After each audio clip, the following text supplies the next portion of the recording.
So, hey Facebook Live, we are here at Kawasaki with Ryan Villopoto. Going to catch up and do a little question answer. So, RV, last time we talked to you, you were getting ready for the Australia Supercross, and then we saw you riding a little bit more after that, and then the racing went pretty well. What was your take on the event? Oh, the event was awesome. The AusX Open guys did a great job.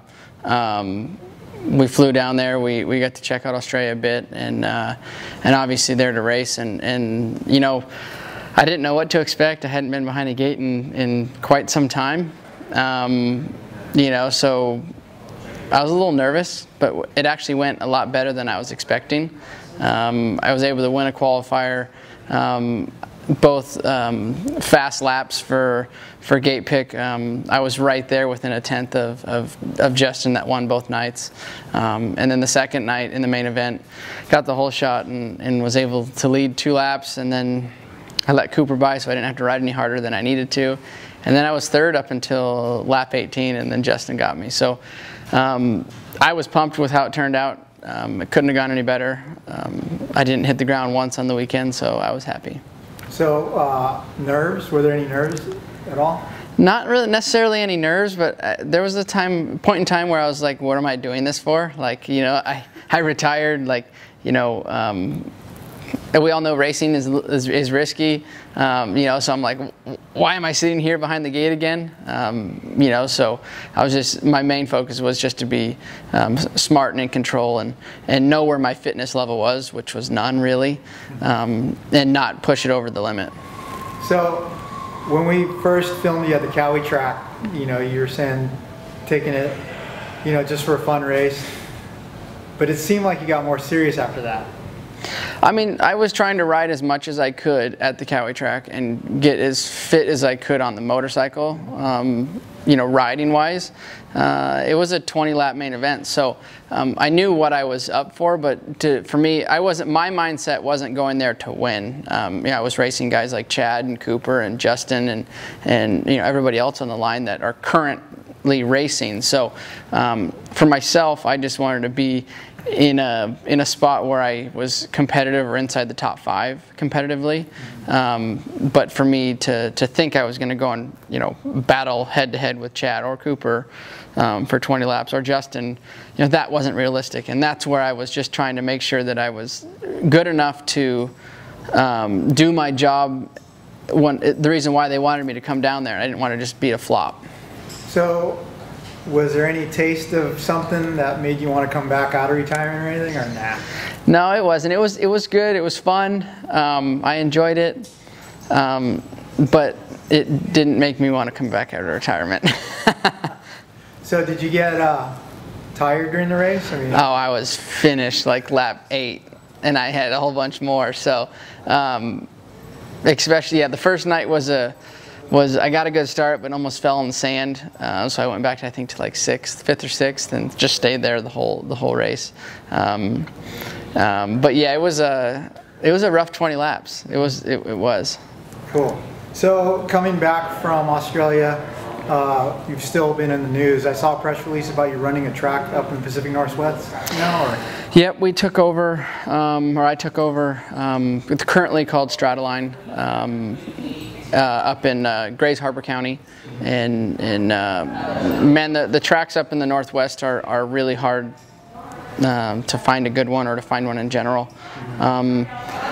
It's definitely hard to get riding in up there. So this is an ORV park. It's county owned, so they let you do pretty much what you please with it, as long as you stay within certain guidelines. And the track itself has a lot of potential, and we're going to we're gonna bring that out in it and make it a place that's fun to ride, and that is safe, and slow it down, and change it up, and make it so people want to come out and ride. So stepping away from the pro racing career that burned you out, it seems like you're getting back the love for the sport that you had as an amateur. Yeah, people ask me about that, what about this, and it looked like you were over it, and hated the sport, and You know, I have my own reasons that I was, you know, irritated with it or just wanted a change in general. So for myself, you know, some people say, well, why would he do that? Or how come he's back doing this? You know, this is what I grew up doing. This is the only thing I know. You know, so I think for myself, coming back into the sport and being involved with it is kind of at a different angle, hopefully to you know, share a little of my story with how it was for myself, and with the parents and the kids and the directions that I went and the directions that I think they should go.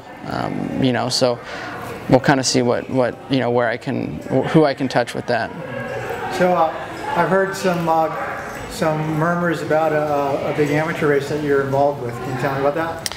Yeah, we're gonna hold a big amateur national at Paula Raceway, and it'll be on New Year's Eve weekend right before Anaheim 1. Everybody knows that the pinnacle of our sport is Supercross, and everybody's been waiting. Off season's short for the riders, but as for the fans, they think it's long. So everybody's just waiting to see what's going to happen at Anaheim 1.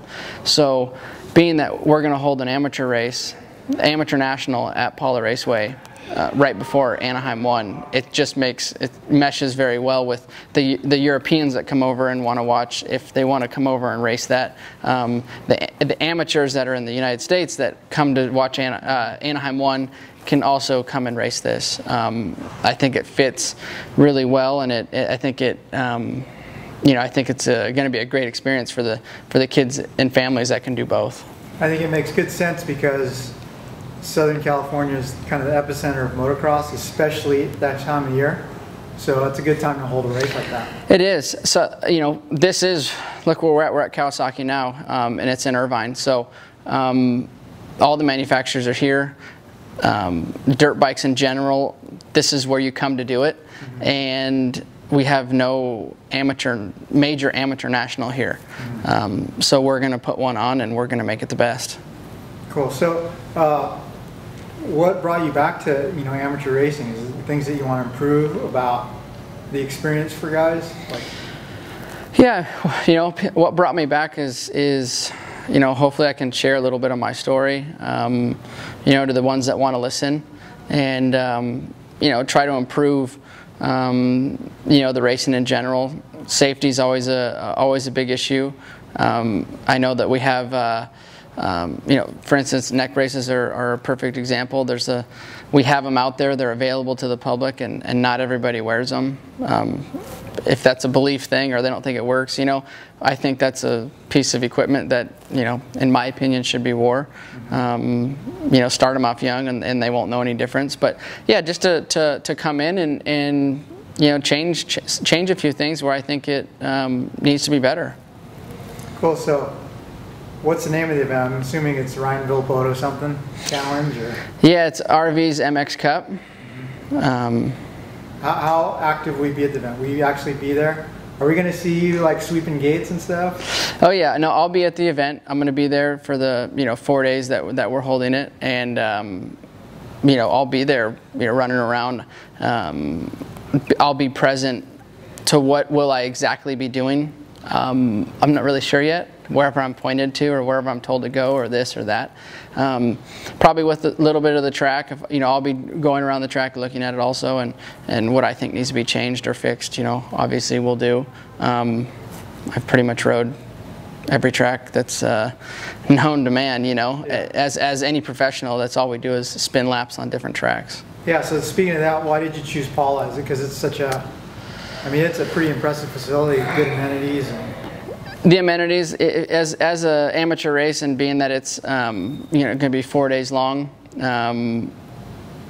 have to have the amenities. It can house that many people. It has the infrastructure for it. The other great thing is the casino's right there. You know, Paula has a great casino, little motorhome park with it. So you have rooms, restaurants, gas station right there. So you know, you have stuff right down the road. And then whatever else you want is not too far. Temecula is only about 35 minutes, I believe. So, you know, I think location-wise, it's a pretty sweet location, and the guys at Paula have, you know, they've been good to work with so far. You know, so hopefully we'll keep it going that way, and everybody will be happy. Okay, so we're talking, to clarify, New Year's Eve 2017. New Year's Eve 2017, yeah, that's right. We'll be out racing at Paula. So, are you guys gonna have a website? Yeah, it's it's RVMXCup. So cool. So I mean, it's exciting, you know, for me as a journalist to see you staying involved in motocross and doing something to give back to the grassroots level. It helps me to stay involved. You know, I don't live in California. I moved back home. So, man, if you're not here, you fall out of touch pretty quick. You know, so to do these few things that I'm doing, I'm hosting my own events and stuff up in Washington State, but doing this event, this major amateur national at Paula, keeps me involved, and you know, it keeps the sponsors that have stuck behind me for, you know, more than 10 years, most of them. You know, Parts Unlimited, I was with them my whole 80 career and big bike career, and then professional, so I've been with them for many years. The guys at Alpenstars, you know, so I think that you know, by me being able to do this, they can utilize that, and we can build off of each other, and it keeps everybody happy too. Cool. Okay, thanks for the time, RV. I guess if you have questions about the event or to sign up early, go to RVMXCup.com. Yep, and once this press release comes out, it'll be all on there, and we'll put it at the bottom of the video, all the information. Cool. Thanks a lot, man. Yep.